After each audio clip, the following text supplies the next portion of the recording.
Hello साथियों, स्वागत है आपको हमारे अपने YouTube channel Ajit art all classes पे। आज की जो क्लास है आपके लिए वो बहुत ही महत्वपूर्ण है, जिसको हम लेकर के आपको सामने आए हैं, जिसका नाम है हड़प्पा यानी कि हड़प्पा। ठीक है, जो सिंधु घाटी सभ्यता के अंतर्गत हमने कल इससे पहले जो आपकी क्लास हमने ली थी या बताई थी, उसमें हमने आपको बताया था कि सिंधु घाटी सभ्यता के अंतर्गत दो प्रमुख नगर हैं, एक हड़प्पा एक मोहनजोदड़ो।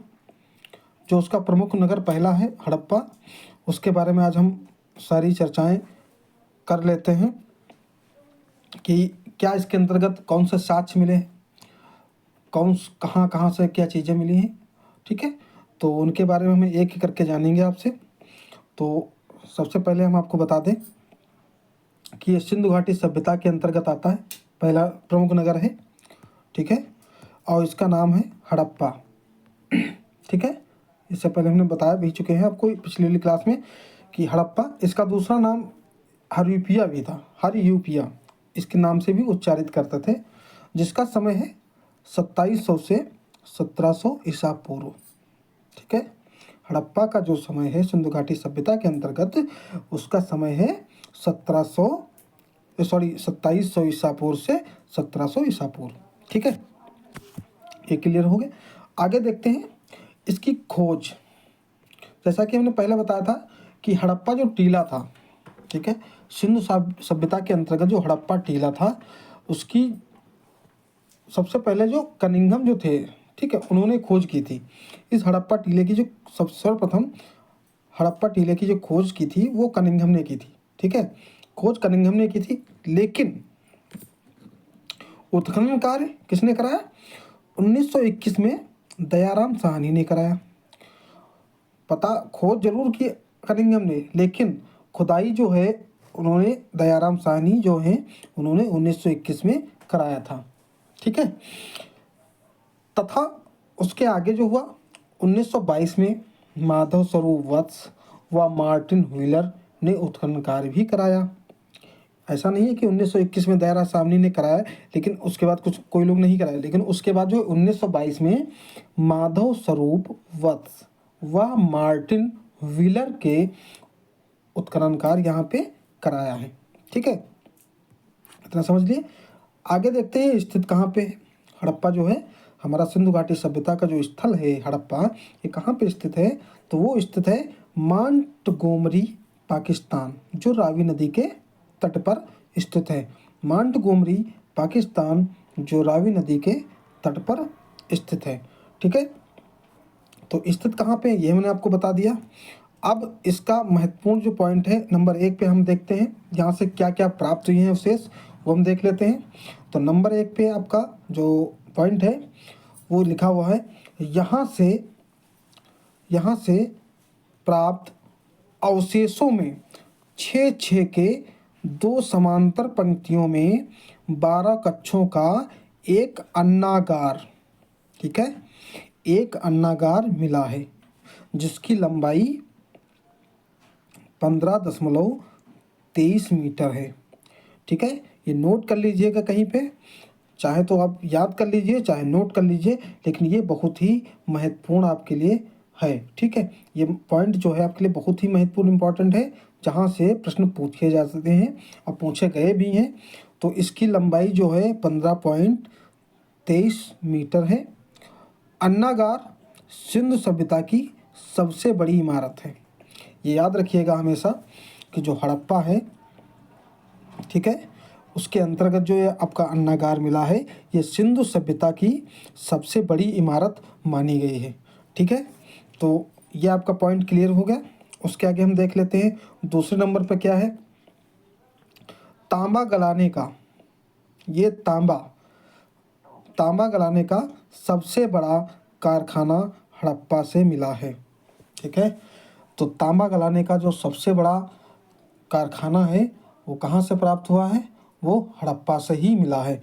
ठीक है, तो ये नंबर 2 पे हो गया। उसके बाद हम देखते हैं नंबर 3 पे।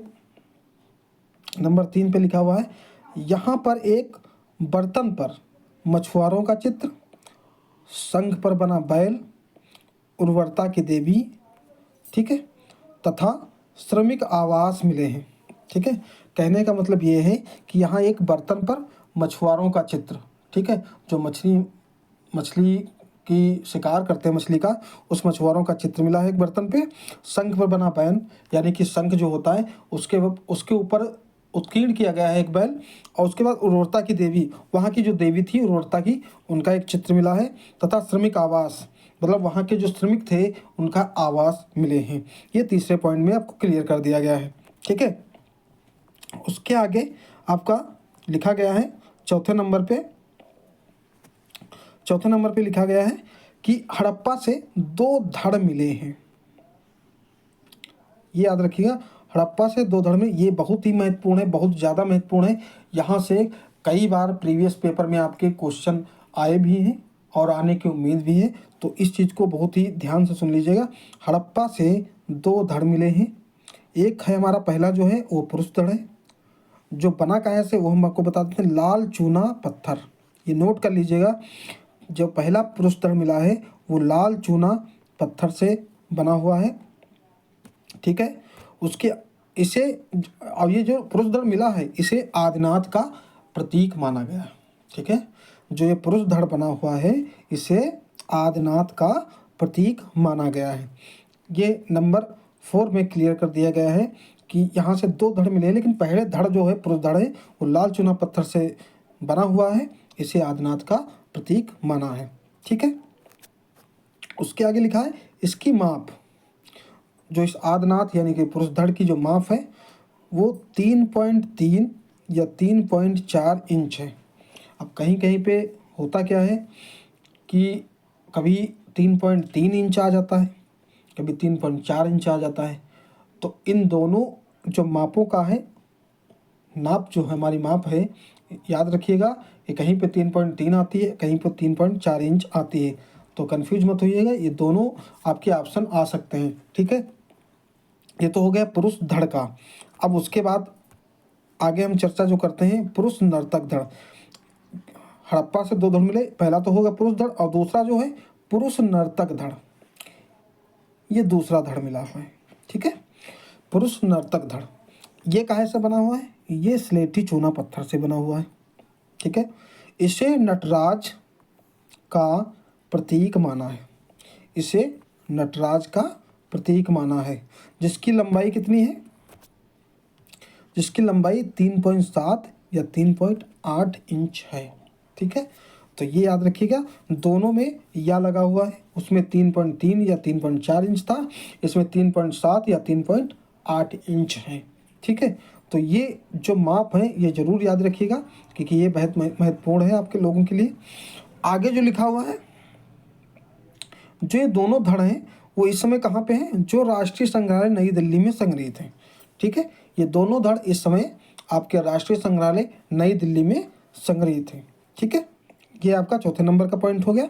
उसके आगे हम देखते हैं 5वें नंबर पर जो पॉइंट लिखा हुआ है, वो लिखा हुआ है हड़प्पा की एक महान उपलब्धि।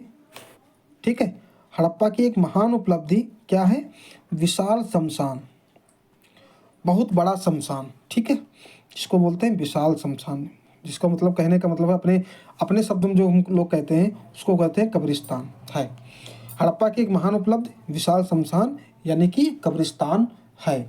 वहाँ की एक बहुत बड़ी महान उपलब्धि जो हुई है, मिली है, वो एक विशाल शमशान यानी कि कब्रिस्तान की मिली हुई। ठीक है, तो ये नंबर 5 पे क्लियर हो गया। उसके बाद हम देखते हैं नंबर 6 पे। ठीक है, नंबर 6 पे जो है हमारा, वो हमारा है हड़प्पा का मुख्य मार्ग 33 फुट चौड़ा है। हड़प्पा का मुख्य मार्ग 33 फुट चौड़ा है। ठीक है, तथा गलियाँ, जो गलियाँ हैं वहाँ की, वो समकोण पर काट, कहने का मतलब ये है कि जो हड़प्पा जो स्थान या स्थल या नगर जो भी था, वहाँ के जो रास्ते थे वो 33 फुट चौड़े थे। ठीक है, उनको समकोण गलियाँ जो थी वो काटती थी। ठीक है, गलियाँ जो थी वो समकोण पर काटती थी। ठीक है, तो ये नंबर 6 में क्लियर हो गया आपका। उसके बाद देखते हैं नंबर 7 पे, ये आपके लिए बहुत इंपॉर्टेंट है।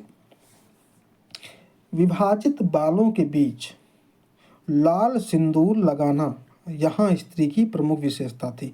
ये आप लोग सभी लोग जानते हो कि आज के प्रेजेंट टाइम में जो भी स्त्री होती हैं, जो वैवाहिक जीवन व्यतीत कर रही हैं, वो सारी स्त्रियां जो हैं वो हमेशा बालों के बीच में लाल सिंदूर लगाना जो है यहाँ की प्रमुख विशेषता थी। और हो सकता है यहीं से ये विशेषता निकली भी हो जो आज की डेट में हमारे प्रेजेंट टाइम में चल भी रही है।